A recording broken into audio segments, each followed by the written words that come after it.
Labor Day weekend here in the US, last weekend, was our first chance to really get away.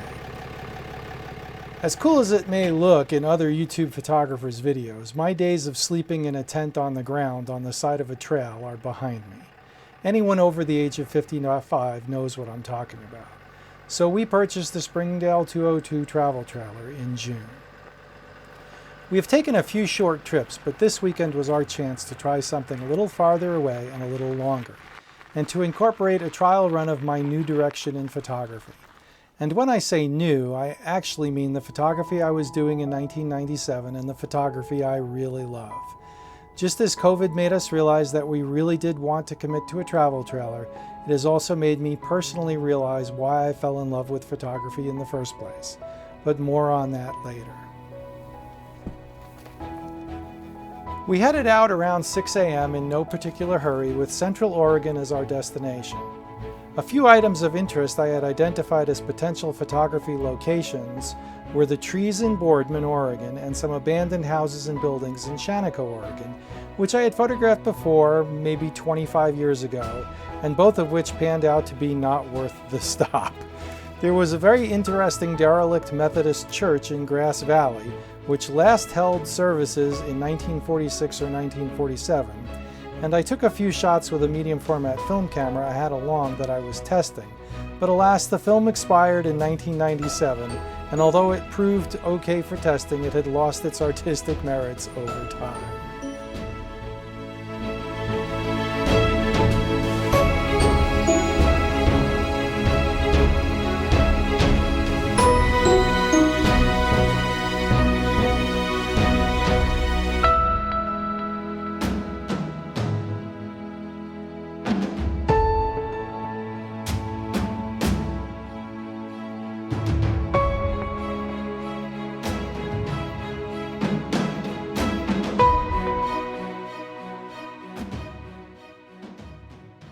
The first opportunity to really test out my 4x5 skills again was a trip to the Cove Palisades overlook on day one. The weather was nice, about 90 degrees with no great winds to speak of, but there was a bit of smoke from the wildfires to say the least. I probably would have not taken this photograph if I had not been wanting to test my new gear and practice pre-visualization again, as well as have a trial run for the whole process.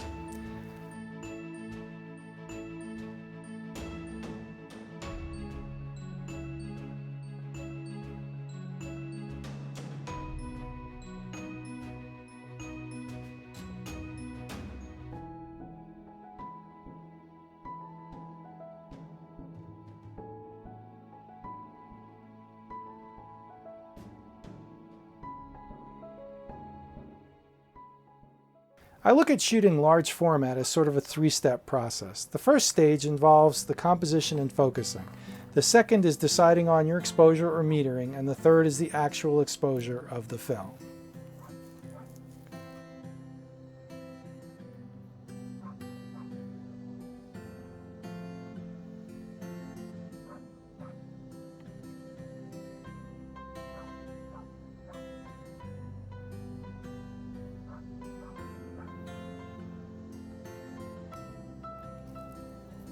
Here I am focusing and composing. I'm using my 210mm lens, and I just dropped the lens in order to frame the shot, using the front standard.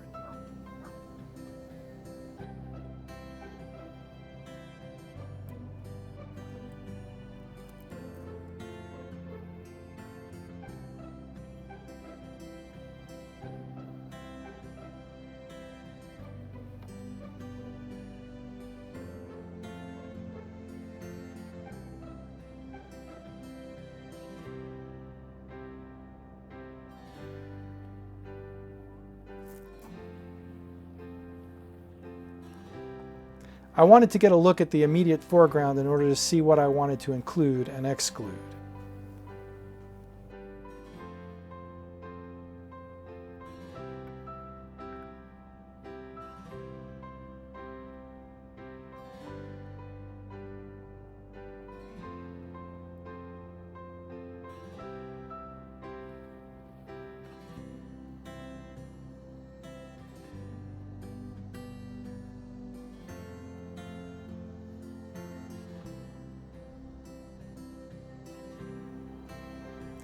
and now checking the depth of field.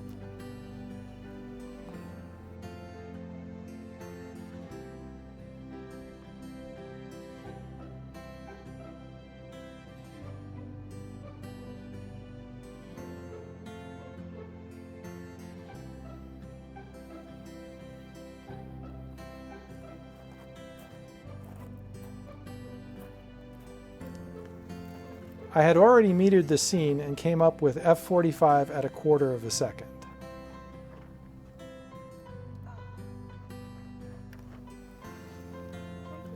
I noticed the front standard was loose, so I tightened that up and made sure it was square.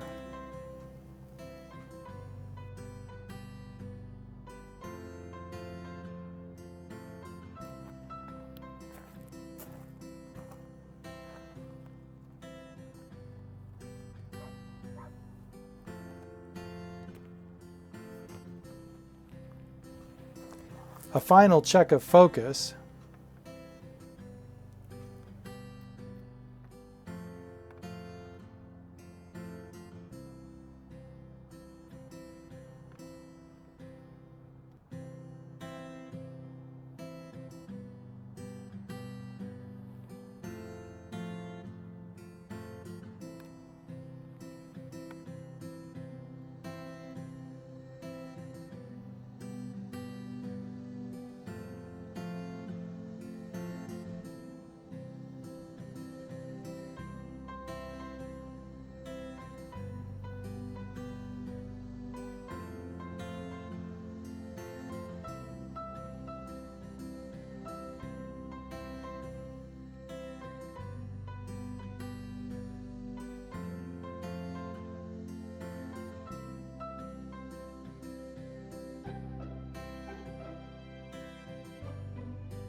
And now moving on to the shooting stage. Dark cloth comes out, check everything is tight and secure.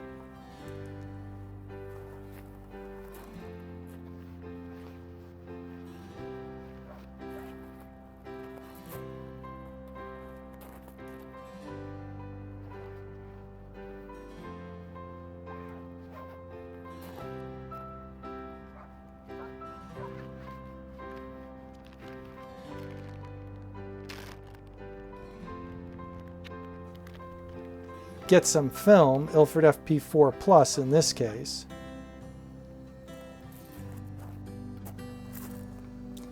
And then actually make a critical mistake. Did you see the camera move when I inserted the film? If this had been anything other than a test shot, I would have had to go back to the dark cloth and recompose to ensure I was photographing exactly what I wanted. In the split second that this happened, I remembered to always support the camera when inserting film so this doesn't happen, which I learned 25 years ago the first time around. And I also decided to just run with it as the focus and exposure were not affected, and that was really what I was testing.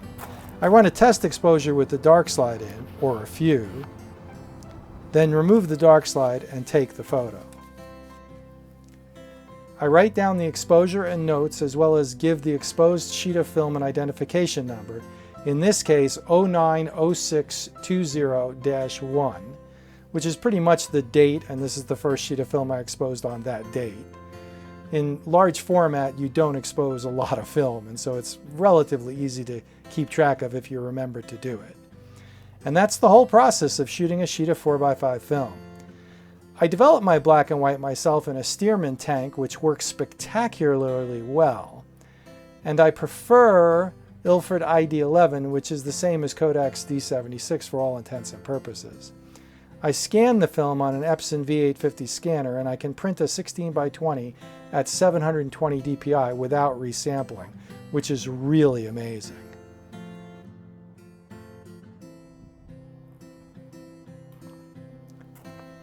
The 8x10 test prints I've made so far have a tonality and smoothness I have not seen since I last shot film.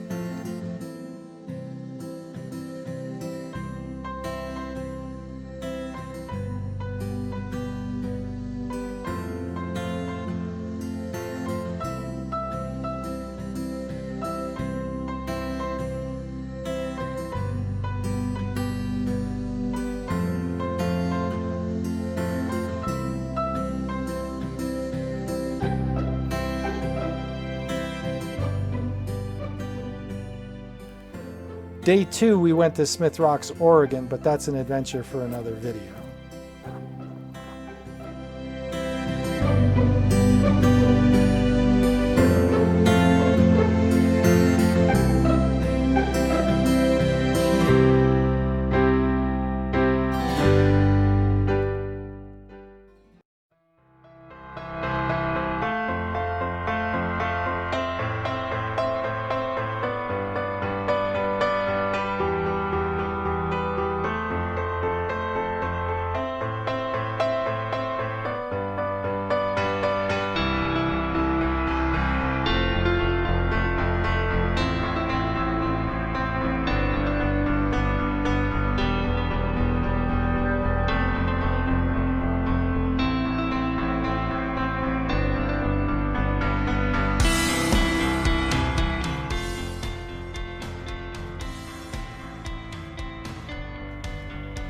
Overall, I am quite thrilled by my results. The composition and light were nothing extraordinary, but the resulting photograph exceeded the sum of its parts and my expectations. I very much look forward to those days in the future when the light is right and the composition comes together with the knowledge from this day's shooting that I have the gear and the processes in place to realize my vision if I do my part.